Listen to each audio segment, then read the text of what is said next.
नमस्कार मंडळी, मी आणि माझी आरू आज शंकरपाळे बनवायचा बेत झाला।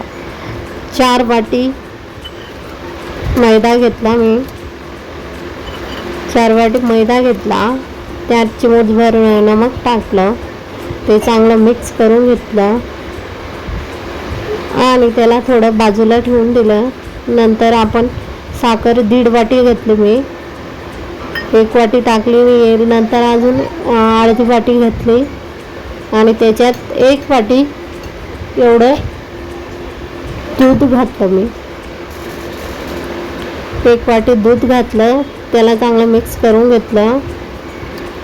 मिक्स करायचं त्याच्या सगळ्या गुंठळ्या निघून जायला पाहिजे आणि नंतर थोडा गॅस सुरू करून कमी गॅसवर मी थोडं मिक्स करत राहिली, ती साखर सगळी वेळ घडून जायला पाहिजे म्हणून। आणि नंतर अर्धी वाटी तूप घेतलं आणि त्या मैद्याच्या पिठात चांगलं मोहन लावून घेतलं। सगळं याला मोहन लागायला पाहिजे आणि असा गोळा तयार व्हायला पाहिजे। असं झाल्यावर नंतर आपण साखर आणि दुधाचं जे पाणी केलं होतं ते घालून थोडं थोडं घालायचं आणि चांगला मऊसर गोळा तयार करून घ्यायचा। गोळा तयार झाल्यावर त्याला अर्धा तास रेस्ट ठेवायचं, झाकून ठेवायचं। नंतर बघा आमची आरू किती कामं मोडते। मी शंकरपाळा करते आणि ती माझे सगळे कांदे घरात केले होते तिने। नंतर कढईत थोडं तेल ठेवायचं आणि गोळा आपला 15 मिनटं झाले, गोळा आपला म्हणजे मऊसर थोडा मऊ होऊन जातो। तो 15 मिनटं जर ठेवला तर थोडा मऊसर होऊन जातो।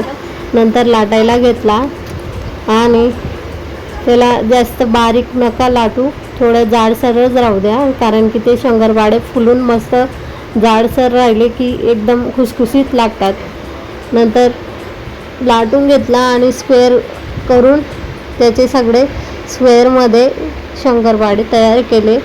नंतर तेल चेक करून घेतलं, तेलात सगळे टाकून दिले आणि चांगलं उलटसलट करत राहिले मी। आणि कमी गॅस ठेवायचा बरं, जास्त गॅसवर ते काळे होऊन जातील आणि मध्ये शिजणार नाही आणि मध्ये ते एकदम नरम राहून जातील। कडक होण्यासाठी थोडं कमी गॅसवर असे हलवत राहायचे। झाले ना आपले शंकरपाळे तयार, बघा कसे झालेत, एकदम खुसखुशीत, तोंडात टाकताच पाणी होईल असे। व्हिडिओ आवडला असेल तर लाईक सबस्क्राईब नक्की करा आणि सपोर्ट करा प्लीज।